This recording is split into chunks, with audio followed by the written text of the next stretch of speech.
Hello and welcome to the Fantasy Wildcard Dynasty Show. We are back for our first in-season show of the 2025 season.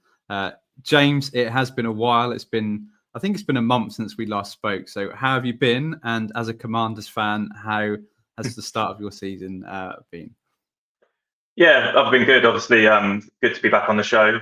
Shame we haven't been sort of running the last couple of weeks, but yeah, obviously NFL season started. So 3 weeks in, we've had quite a big chunk of games now to get some sort of real information. And obviously mixed bag for the Commanders. I think 2-1 was where I expected us to be record wise, but obviously the Green Bay games was pretty bad. And then obviously Jane Daniels picked up the injury. Hopefully he's back this week because it looks like McLaurin might miss this week. But after what we saw from the Falcons, I'm not too concerned about this week. It's just obviously, yeah, with McLaurin holding out for a lot of camp and things like that, you kind of want them to be playing together and getting that chemistry back earlier on in the season. So hopefully everyone gets healthy by the time we play some proper teams that can score points against the Panthers.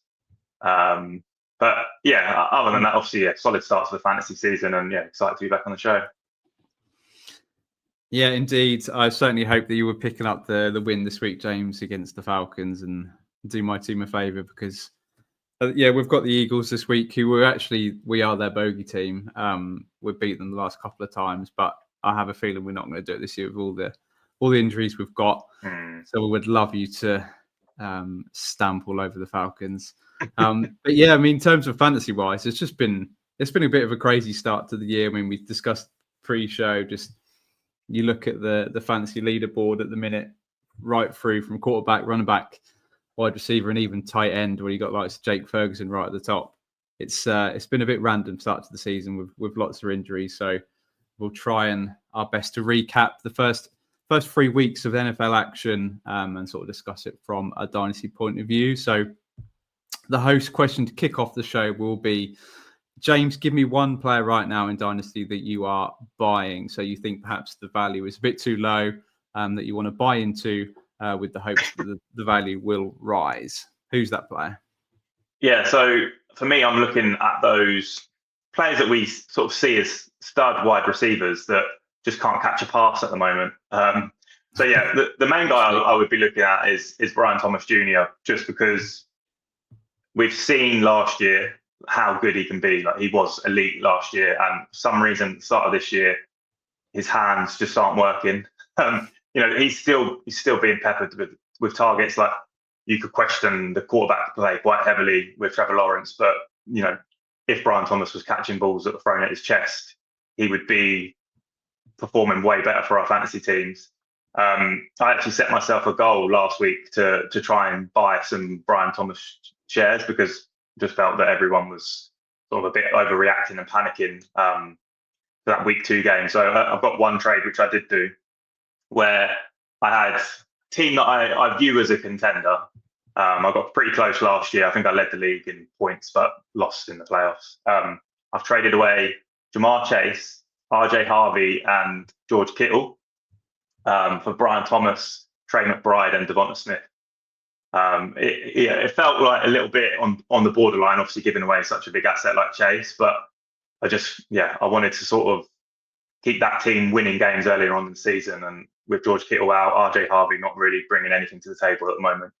And obviously Chase with the Burrow injury, I kind of felt that was the time to pivot. And like I said, I set myself a target of more Brian Thomas because I think his value is sort of plummeting a bit too far.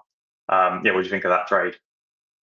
Yeah, I mean, when you listed off the names, I thought maybe there's a bit of value given up there, but yeah, in a situation where you are contending, you need to pivot. You need to put aside what we thought at the start of the season. Jamar Chase is going to be outproduced by at least 12 wide receivers week in, week out. The ceiling's not there for him.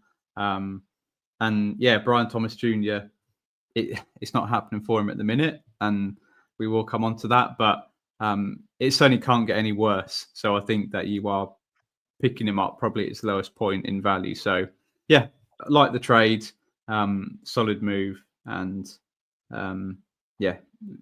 Doesn't feel great giving up Chase, I know, but you've certainly got some nice pieces there to build around.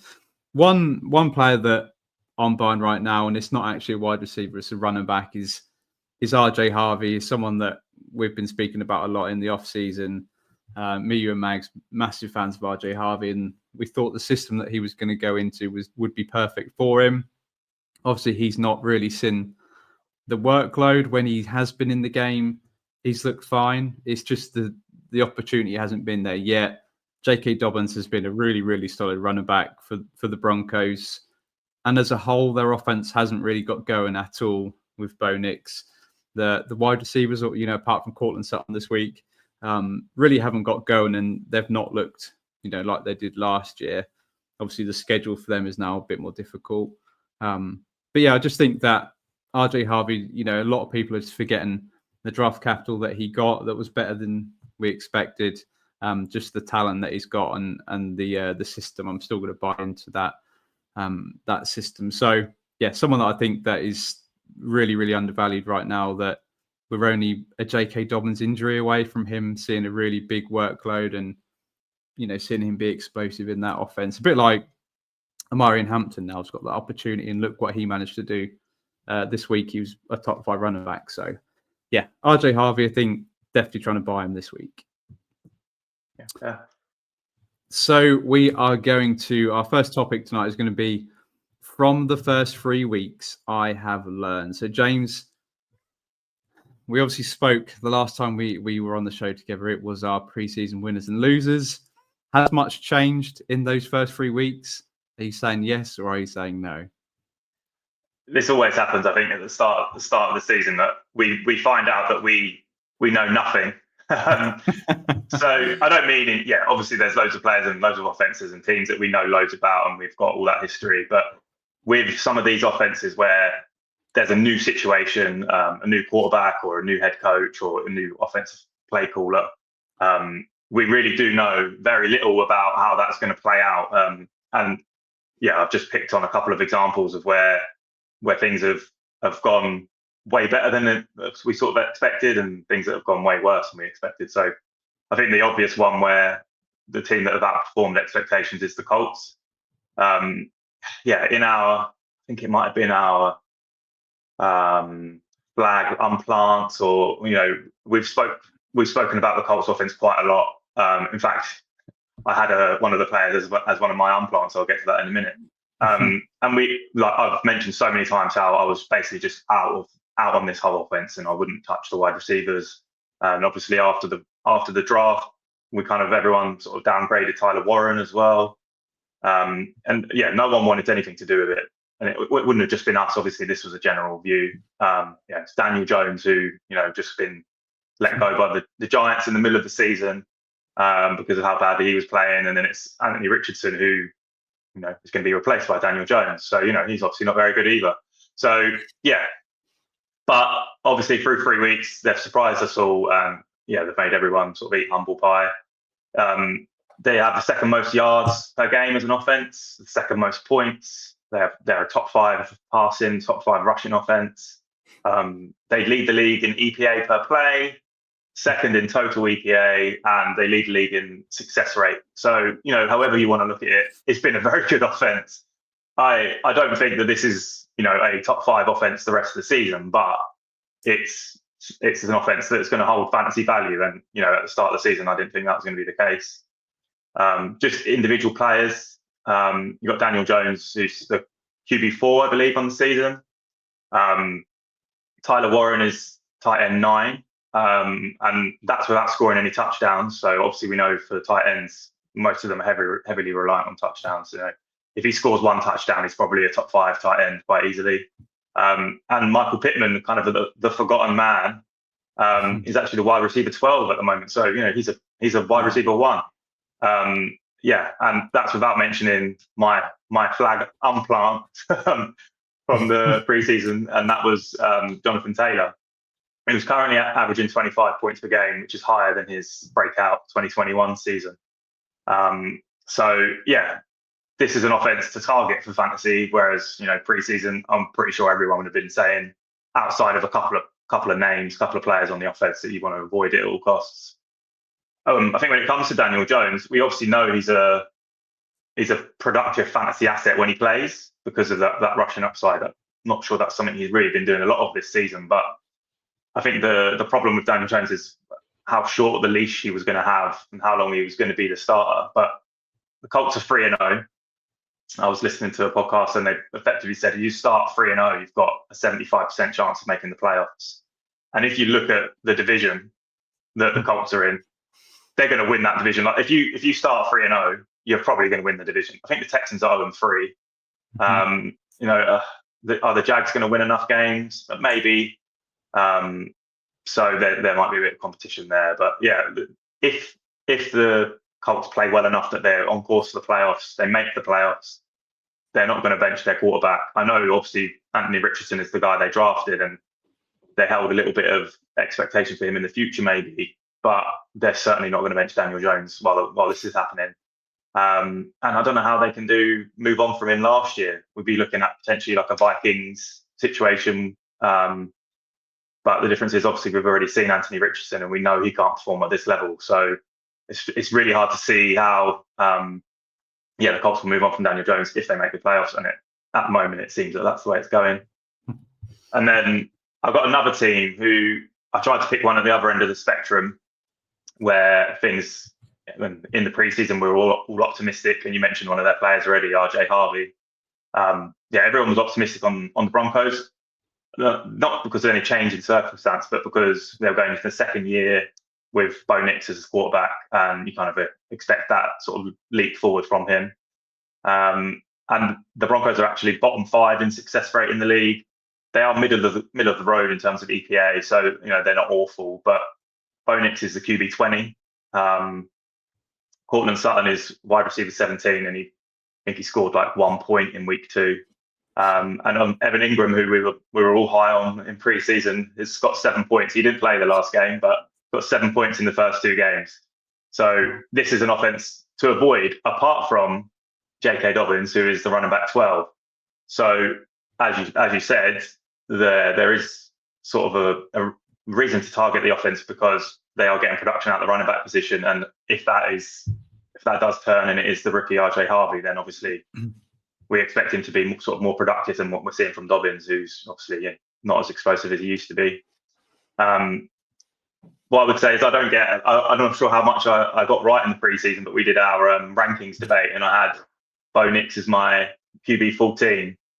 And at the time, he was QB 6 on Keep Trade Cut. That's, a month ago, he was QB 6. So I think he's QB 10 now. So, he's met somewhere in the middle, which is probably about right. But yeah, I feel good that I perhaps wasn't ranking him as highly as everyone else. But obviously, I've already said how badly I got the Jonathan Taylor thing wrong. So I don't get it all right. But yeah, those two offense, I see them as great examples of how really, we need to see the games. We need to see what happens. 3 games into the season, it's not final yet. We don't know for sure that the Broncos are going to be a below average offense and the Colts are going to be a top 5 offense. But we've certainly got a better idea now than we did 3 weeks ago. Yeah, exactly that. We always get this every year. I think I remember the Saints were absolutely awesome the first couple of games last year where they blew out the Cowboys. I think it popped like 50 points on them the first week or whatever it was. And then they just stunk it up the rest of the season. I don't get them vibes with Indianapolis. I think they've got too many good players on offense when you look right from the offensive line.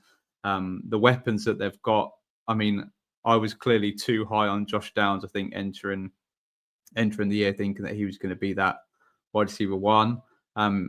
This last week, it was actually Alec Pierce that was the leading wide receiver, I think, before he went out to injury. And then Michael Pittman came in and had a really, really nice game. So there's so many mouths there to feed, which is great, obviously, for Daniel Jones. I'm really, really pleased with how Tyler Warren has started the season. I thought he would start really hot, taking snaps all over the place. And it has obviously been the case.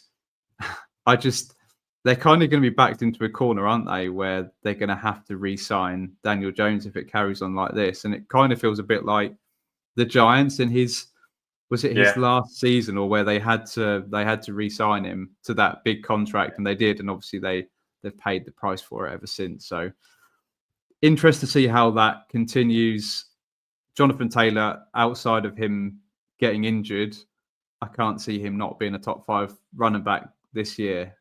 He just looks awesome, and he's been targeted well. I think he's averaging something like three catches or 3 targets a game, which is enough for him, because he every single week he has that long run breakout. So yeah, that offense is one to monitor.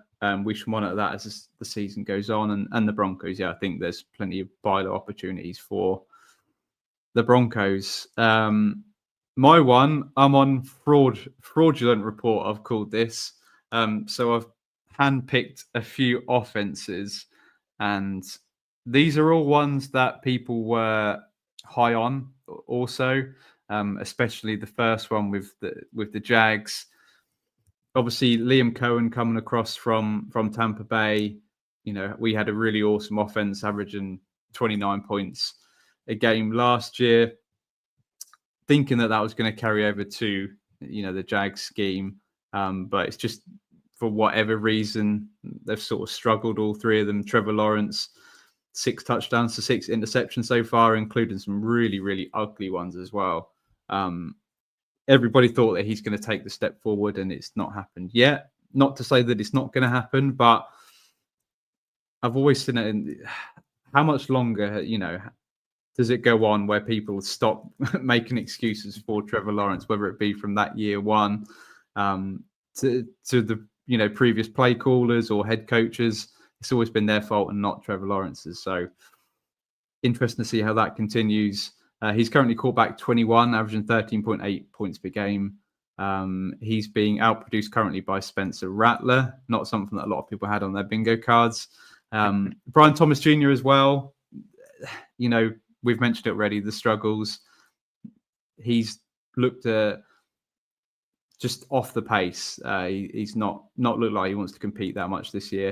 And then Travis Hunter as well. Obviously, there was really positive signs for Travis Hunter in week 1.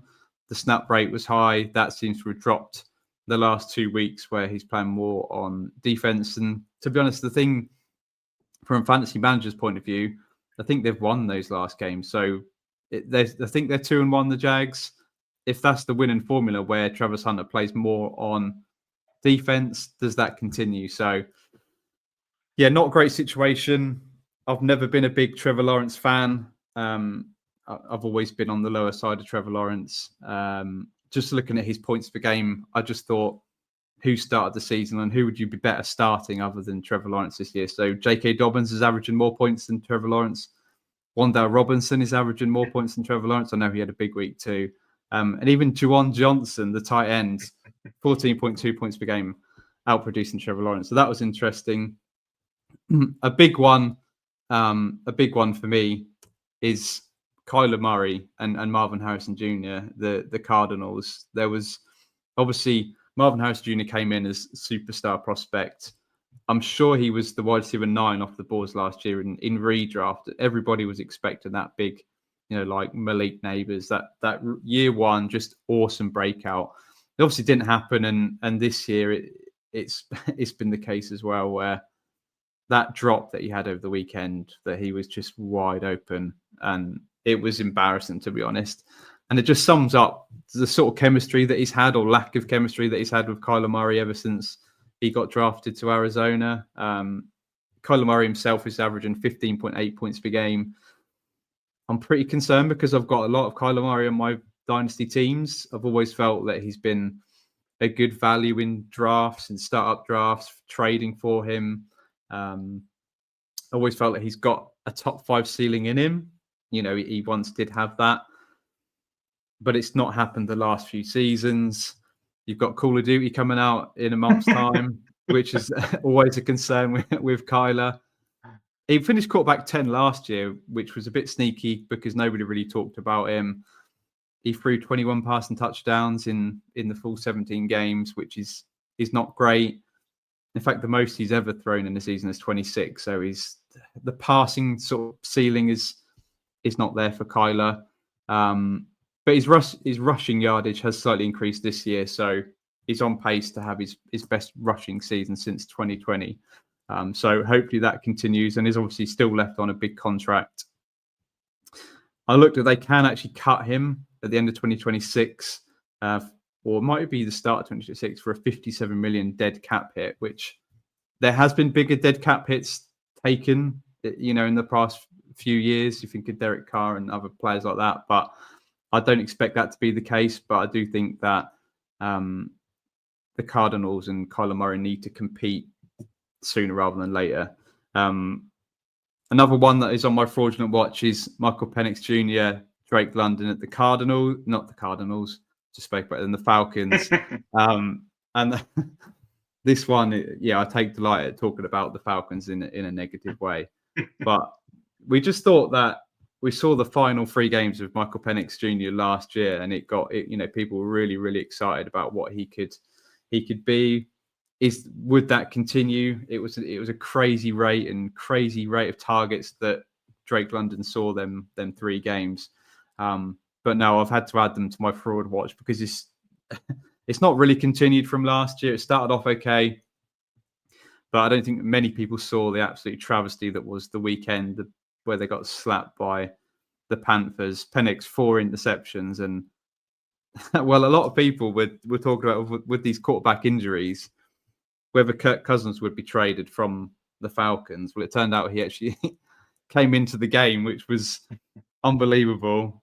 4 interceptions for Penix. And I don't know whether they've got a quarterback controversy going forward, whether he was just a bad day at the office for Penix. I've got some question marks over Penix. And, if he's throwing 4 interceptions against the Panthers, what's he going to do against the better teams, the better defenses in the league? It is concerning. And when I looked at keep trade cut earlier, that Michael Penix is actually above Kyler Murray, which I thought was interesting. Perhaps that's a conversation to be had another day. The last person on my fraud watch, and the last person we're going to talk about in weeks 1 to 3, this what did we learn, is CJ Stroud and the Texans offense. We mentioned the Texans are 0-3. Just look absolute trash right now. Their offense is averaging 12.6 points per game, which is not what we expected. I know, James, there was 2 superstar rookie wide receivers that got drafted to this team. They need to get them on the field. Well, this is the case. I think they saw less than 30% snap rate this week, with Christian Kirk back in the team. They need to get these. Just bench Nico Collins, bench Christian Kirk, and get these 2 on the team, and you'll see a big turnaround, clearly. Well, something needs to change, yeah. It does. I mean, I think a lot of it's got to do with the Texans' offensive line is absolutely terrible, probably the worst in the league. But just looking at CJ Stroud, if you're a CJ Stroud owner, it is concerning. Just from the rookie season where he ended up at quarterback 1 on keep trade cut, I think it was. He's been a top 12 quarterback just 3 times last year. He's currently quarterback 25, averaging 12.4 points per game, 2 passing touchdowns to 3 picks. It's not great. I think you probably can't even sell CJ Stroud right now. You're not going to get, it's going to be pennies on the dollar. So these are my people on Fraud Watch. We'll probably keep an eye on them and report back in a few weeks. Hopefully there's an uptick, especially for you when you've traded for Brian Thomas Jr. But yeah, that's been what did we learn. We're now going to go on to the players to highlight. So yeah, it's certainly been some interesting performances from people that perhaps, especially the first one, we really did not expect. But yeah, we're going to highlight some players here that have caught our eye in Dynasty and talk about the implications to that. So James, kicking off with the first player, who have you got? Yeah, so my first player was a bit of a punching bag, certainly for fantasy purposes, or even in real life. To be honest with you, he's a first round wide receiver, Quentin Johnston. So he was obviously drafted in 2023 in the middle of that mini run of wide receivers, wasn't there? There's 4 of them drafted in a row, and obviously he was not productive wide receiver in his first couple of seasons in the league. And those other players were, you've got Jackson Smith and Jigba, Zay Flowers and Jordan Addison, and they've all sort of proven they're worthy of a first-round pick. And obviously, that not only are we talking in first round in the NFL draft, we're talking first round rookie draft as well. Those players you've been confident to start them, regularly in your dynasty teams. That just hasn't been the case with Quentin Johnston. I would say last year he did develop into sort of a bit of a situational role and was functional for the Chargers at least. There would have been no stage last year that you were confident starting him, but maybe you'd stick him in a DFS lineup or something like that based on the matchup.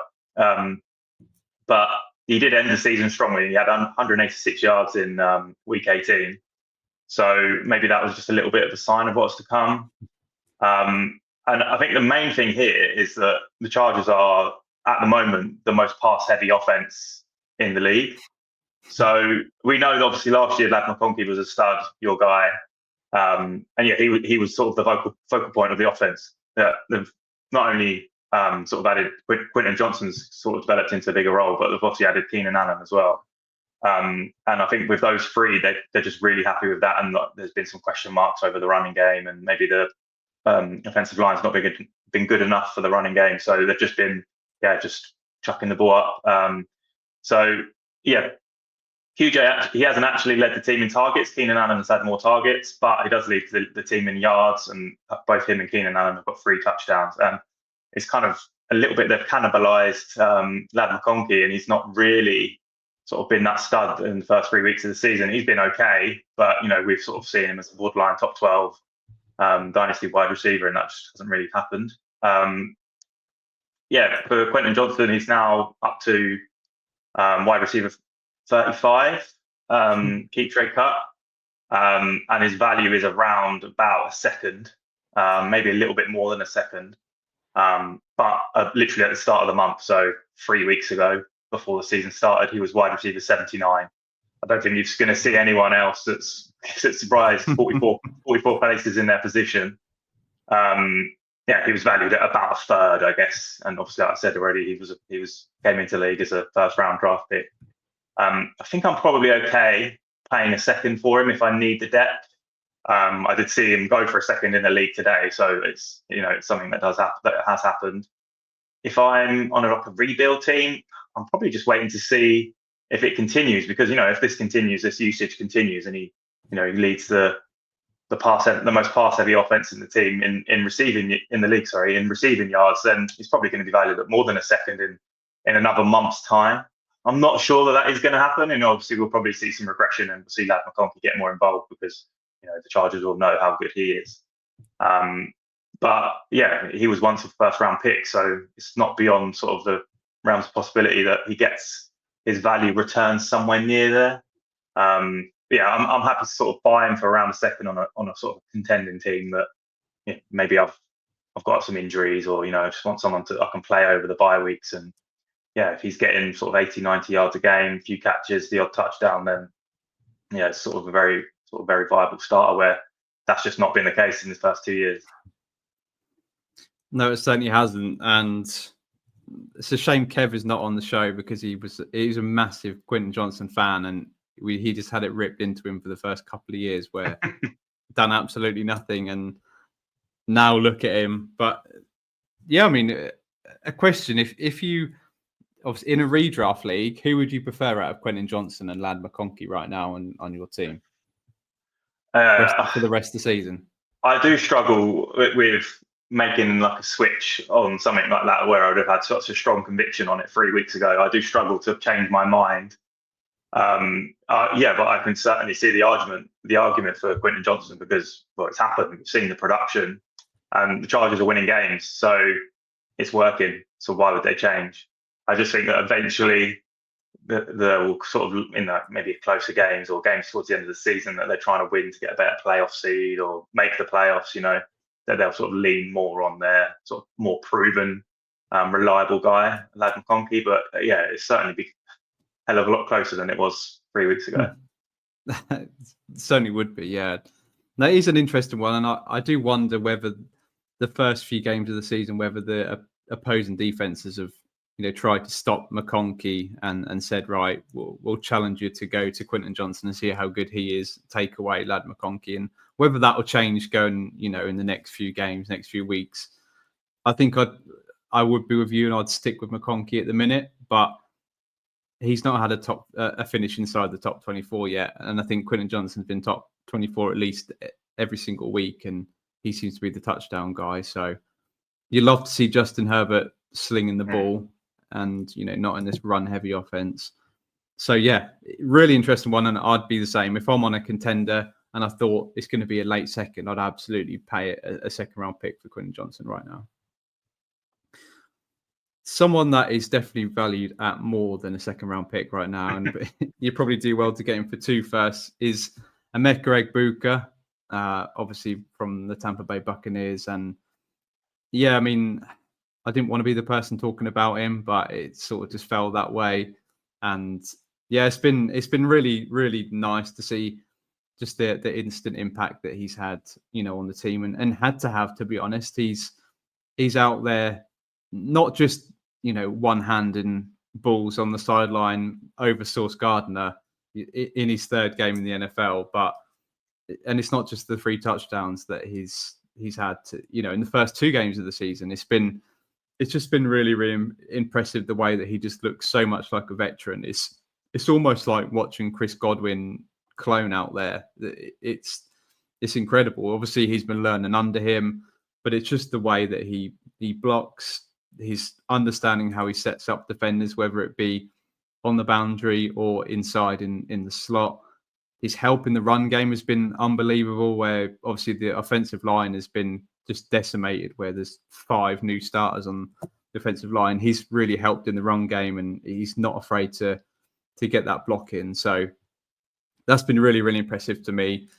I think that he's probably the leading candidate for Rookie of the Year right now, with quite a few running backs struggling, and wide receivers. I think Ted McMillan is right up there. He's been really, really impressive as well. But I think he's leading that case, and with that, he's up to wide receiver 8 on Keep Trade Cut, James. I mean, to me that is far, far too juicy, and I'd be having none of that. He's above Brian Thomas Jr. He's above Nico Collins. He's above Drake London right now. Obviously, Keep Trade Cut is very reactionary. It tends to put people up there quite quickly.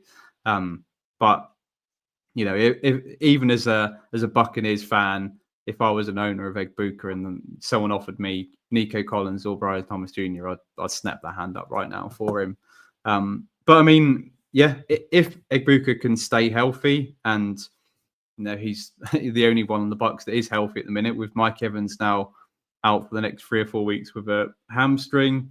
You got Chris Godwin, who hopefully will actually start this week, but I think he's more going to be a decoy out there. I don't think he's going to be involved too much.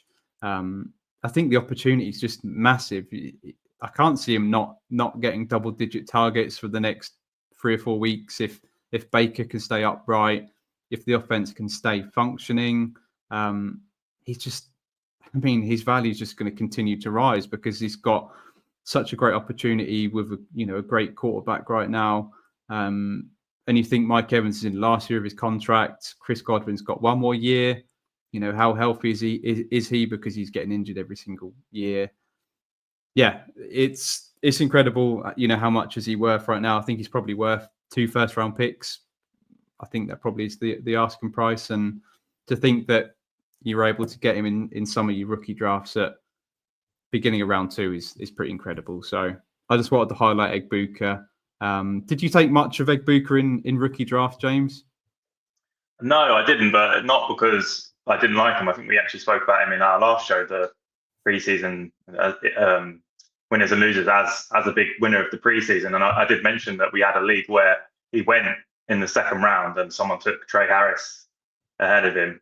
Yeah. But yeah, I wasn't out on Egbuka at all. It just didn't fall that way for me in drafts. But I have him in my home league and my home league redraft, and I've mentioned to you pre-show, I've got Justin Jefferson and Malik Neighbors, but the only one that I'm kind of really confident putting in my lineup 3 weeks into the season is Egbuka. And obviously, like you said, that opportunity is there now. It was always there, but it's even more so now that he's really going to cement himself. And to be honest with you, that wide receiver 8, keep Trey Cut, it might be a bit reactionary, but if he continues, and like I said, with those players out, and he's getting 10 targets a game, or touching 100 yards, maybe the odd touchdown, he's not going to fall. He's probably going to only go one way. It will balance out by the end of the season, and he's not going to be a top 5 dynasty wide receiver at the end of the season. But there's every chance he's top 12. We've seen how productive wide receivers can be in this Bucs offense with Baker Mayfield. So it wouldn't surprise me if he finishes top 10 end of the season. Yeah, I was looking back. I've got 3 or 4 shares of Egbuka, but there's a couple of drafts where I picked Caleb Johnson ahead of him in twice at the back end of round 1. I'm absolutely kicking myself now. But this next guy, I do have quite a lot of shares of, James. So I'm glad you're highlighting him because he is absolutely flying up in terms of value. Absolutely love Jackson Smith-Njigba. Yeah, one of the 7 players above Egbuka at the moment in Keep Trade Cup. He's a stud. We spoke about him preseason, and we said, he's a stud. We'd be happy with him as our wide receiver 1 on a dynasty roster, and he's proven us right. He's wide receiver 5 on the season. Keep Trade Cup wide receiver 7, so only just above Egbuka. But I think the reason we were high on him preseason is just because we thought that volume was really going to be there for him in that Seahawks offense without Metcalf and without Lockett. But the big thing with the Seahawks after 3 weeks is that they've been explosive on offense as well, and that's why he's been a wide receiver. He's the wide receiver 5 so far. He's had at least one 40-yard catch in every game, and he's got 6 catches of over 20 yards through 3 weeks, which is the most in the league. He's second in the league in receiving yards. So he's really outproducing. He's outproducing his expectations. He's outproducing some of the bigger name wide receivers that we've mentioned. Brian Thomas, Marvin Harrison Jr. Preseason would have been valued, ranked much higher, and that's not the case anymore. He's sort of flipped over, gone above them. I think the thing is, he's been so consistent as well to start the season. And that just wasn't the case with him in previous times. Like, we've seen him have big games, but we just haven't seen it on a regular basis because there's other big players in that offense, other receivers, other pass catchers, And also, I think a bit of it is a quarterback factor as well. So, I love Geno Smith. I've spoken about that before. But I think that maybe the move to Darnold is a bit of a downgrade, maybe, but it hasn't proven to be so far. But it probably comes with a bit less variance as well, because Geno is one of those players that just loves to, stand in the pocket or, wait, chuck the ball down the field. And maybe Darnold is sort of running the offense a bit more as it's designed. And just to show you with the sort of consistency and the variance that kind of it hasn't been there for JSN like it was in the past. His first 3 weeks last season, he had one game with 2 targets, then he had 16 targets, and then he had 3 targets. This year, he's had 13, 10, and then in week 3, it was 6. But obviously, that game was out of hand. So you can't expect him to get many. So, he's such a big part of the offense now. And the Seahawks have, we probably forget the game against the Saints, but they have been better than we kind of expected. Darnold's been fine. He's, I think, is without question now top 12, top 10 dynasty wide receiver. We said preseason, we're happy with him as a wide receiver 1 on some rosters, and even where you've had him as your wide receiver 2 or wide receiver 3, he's been your wide receiver 1. So that's just what he is now. I'm happy with him in a few teams, and like I said, you've got him on several as well. So really, really good to see the start for him. Yeah, certainly is. Obviously picked up halfway through sort of last year, really, took a step up and sort of has carried it on into this year with, Cooper Kupp an afterthought. Torrey Horton, obviously, he started well in his rookie year. Hopefully he gets a bigger role. Jackson Smith-Njigba is the focal point. That and the running game for the Seahawks, as you mentioned, have been really, really explosive. And I've got a cheeky offer out there at the minute to one of the members of the Fantasy Wildcard team in a league where I won last year, and I've got CD Lamb that went down to obviously an injury. Want to go back to back, so I think I've offered CD Lamb and a small piece for Jackson Smith and Jigba and Dalton Kincaid, I think it is. And when thinking about that, I thought, I'm really not sure about trading away CD because he's been great for me, but I've just got full confidence in JSN going forward. So would be happy to do that trade and have him as my wide receiver one, because he's playing like it, and there's just no signs of him slowing down. So yeah, really, really glad that we highlighted JSN. And then finally, I'm going to pick a guy where I didn't really want to bring him up, but I find this guy annoying. It is the Bears quarterback, Caleb Williams, but there's just not a chance that I couldn't, quarterback 3 through the first 3 games, 8 total touchdowns, I think 7 passing and 1 rushing, just to 1 interception. The Bears, they've been up and down this year, to say the least, but especially in that last game against the Cowboys. Maybe it's just the fact that everybody has a good game against the Cowboys, so perhaps I'm getting a bit ahead of myself. But Caleb Williams has just looked really, really impressive through the first 3 weeks of the season. I went back and looked at the first couple of weeks because I didn't really look too much into it until this year when we're picking this week, until we were picking these players. But he really looked impressive through the first couple of weeks, and then this week with the 4 touchdowns, no picks. He's really took a step forward, I feel, this year. His 17 game current pace is just over 4,000 passing yards, 40 touchdowns and 6 picks. But not only that, it's the 561 rushing yards that he's on pace for, and 6 rushing touchdowns. So, he's currently the quarterback 3. I can't see how he doesn't finish as a top 10 quarterback, which is probably higher than what most people thought going into this year. So he certainly was ranked outside the top 10 quarterbacks in terms of Dynasty before this season. And there's a cool stat looking at PFF grades so far for this year for the year 2 quarterbacks. Obviously, Caleb Williams is leading the way, 78.1. Drake May second. He's having a really impressive year, 71.2. Then Jane Daniels is right there as well at 71. And then Bo Nix is down there at 44.4, which is a bit bad, but it just shows the improvement for Caleb Williams. He's really took that step. And this Bears offense, obviously under Ben Johnson now, really is, simplifying things for Caleb. It really is sort of looking at almost a bit like that Lions offense from last year. Obviously not got the 2 great running back combo, but in terms of the passing weapons, they're all there. And obviously Luther Burden got involved this week with that 65-yard touchdown bomb. It was the longest registered pass of the season so far, 62 air yards. It's the highest in his career so far. And it just looks like the whole offense, the whole sort of play has slowed down for Caleb Williams in year 2. And it's just enabled him to, think that little bit longer, take less sacks. So he's averaging just under 2 sacks a game so far in 2025. Last year, they led the sacks, or was the worst in the league for sacks taken, dead last in 2024. With that, Rome Odunze looks like an absolute stud in year 2. He's sort of the focal point, the Amon-Ra St. Brown, if you want.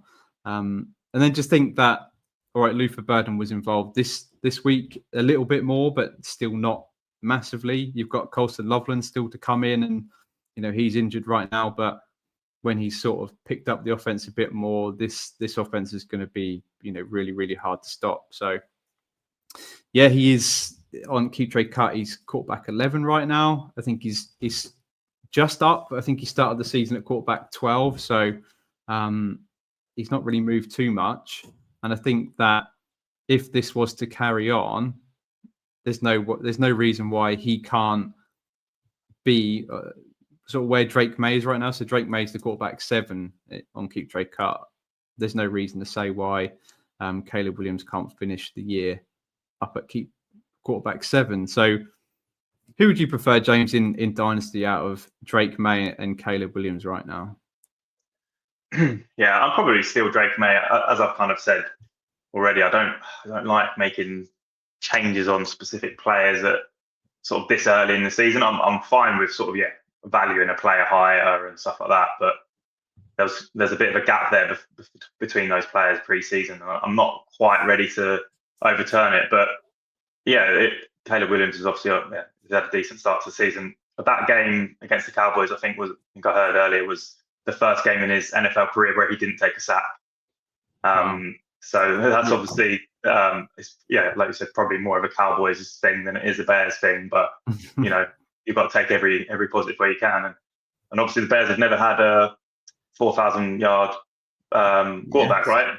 So you've mentioned he's on pace to beat that. So if that all does come together and that does happen, then those values probably will flip. Drake May's got to have a great season to sort of keep himself ahead of Caleb Williams. But 3 weeks into the season, I'm not quite ready to flip them. But I can see it being an outcome that is very, very possible.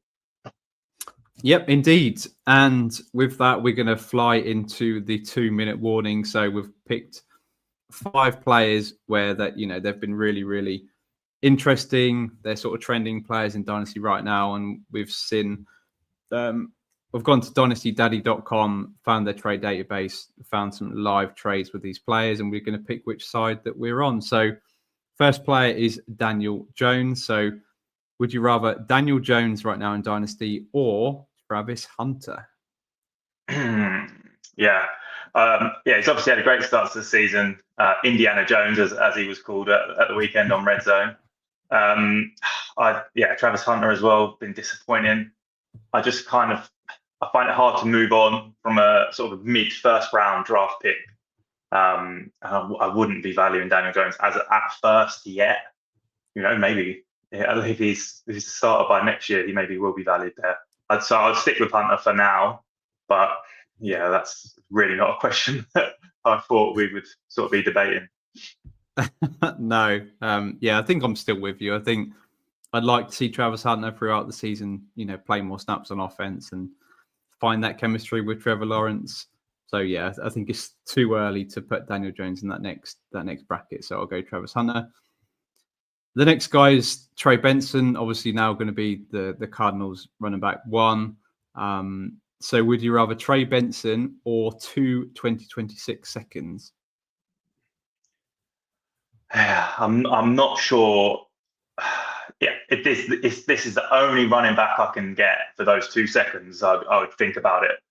I would rather be buying someone else because we just haven't seen enough of Trey Benson to know that he's worth sort of a starting spot in your team. It's great to have him on your roster and know that opportunity is there now. I probably would value him closer to 1 second and a third maybe. I'll take the 2 seconds. If I really need a running back and he's the only one I can buy for that price, then I'm okay with it. But it's a little bit too rich for me. Yeah, I think it's close. I think obviously if you're competing and you can put Trey Benson now in your flex spot for the rest of the season, then I think you'd probably like to keep him. But I think before the injury to Connor, I think that you're lucky to get a single second for him right now. So to get 2 now, I think just value-wise, I think you have to go that side. Marvin Harrison Jr., more on the negative side of it. Would you prefer Marvin Harrison Jr. and a 2026 second or DK Metcalf and a 2026 first? Yeah, this one's bang on as well. I mentioned obviously Brian Thomas as my sort of buy low target, and I think Marvin Harrison Jr. is that exact thing as well, because like you mentioned, he had that wide open and he just dropped the catch. Like, we know that he can catch the football. It just something's not quite right. It's not quite clicking. The chemistry's not there, and I would always back that sort of to turn around for someone that is drafted that highly, the top 5 pick. So the value wise, this is bang on, I think, but I would just take Marvin Harrison because I prefer him. And yeah, who knows where that first is going to be. If you know that's going to be an early first, then obviously you go that side. But it's probably too early to know that for sure. Yeah, I think you're right. I think the value is absolutely spot on with this. I think what I would do in this case is probably take the Metcalf side. I'd probably flip Metcalf for a first. I think you can probably flip him for a first in it if he has a good game. I think he's showed, good rapport with Rodgers so far this year, and if I get a couple of firsts on that side, I'd probably run with that. Another one on the negative side, Chase Brown. This is someone that really, really concerned with on a couple of dynasty teams that I thought were going to be competitors this year, but with the Burrow injury, it's really hard to see a way that Chase Brown is going to be really productive this year. So would you prefer Chase Brown or Chuba Hubbard and a 26 second? Yeah, I'm similar to you. If I've got Chase Brown, I'm panicking because he's not a running back that was drafted early. He's not one that they've really committed a lot of capital to. So yeah, if things don't go well for him this season, is he really going to be the Bengals starting running back long term? I would be taking Hubbard in the second and running away as far as I can. I'm not even that high on Hubbard, but rest of the season, who's gonna score more points, Hubbard or Chase Brown? Like, that is a genuine question. And Hubbard got a long-term contract, and you're getting a second. It's like a couple of weeks ago that would not be a debate, but right now it's the Hubbard side for me. Yeah, I tend to agree. I quite like Hubbard, and obviously with the contract, you get that security for a couple of seasons. If I get offered this, I'd probably snap my hand off of the Hubbard side. And then lastly, a running back that's doing much better than we anticipated, Javonte Williams. Would you rather Javonte Williams or Matthew Golden and a 2026 second? Well, I know what side you're going to take. No, yeah. If you're like a really strong contender and you need the running back, you keep Javonte Williams, I think. But the value is certainly on the other side. Who knows what's going to happen with this Cowboys running back room? It was a bit more of an even split at the weekend, and obviously the rookie Jaden Blue hasn't even seen the field yet. He's not even been on the active roster, so you can't see it going. Javonte is perfect for you to be starting right now, the start of the season, help you win games earlier on in the season, but I don't think I'll be trading for him longer term. So yeah, whatever side I am here, Golden is probably the value. Yeah, agreed. I think if it was a third round pick, I would have to think more about it. But I think a second before the season, if someone offered you a second, you'd snap the hand off. And the fact that I had Matthew Golden valued at a late first, and that was where I was taking him in rookie drafts, then yeah, it has to be that side for me. I'm still big on Golden. I still think that he's going to come good and be that Packers wide receiver one. So yeah, would be taking that side. And yeah, with that, it does bring us to the end of tonight's show. Thank you all for tuning in. Be sure to give us a follow and subscribe over on X and at YouTube at Fantasy Wildcard and Wildcard Dynasty. And go check out the Devy boys as well, because they're putting out some great content about the college season, really, really getting into that. So go check that out. And yeah, join us for our show every Tuesday. Thank you once again. And remember, when you have the wild card, you have the power to change the game.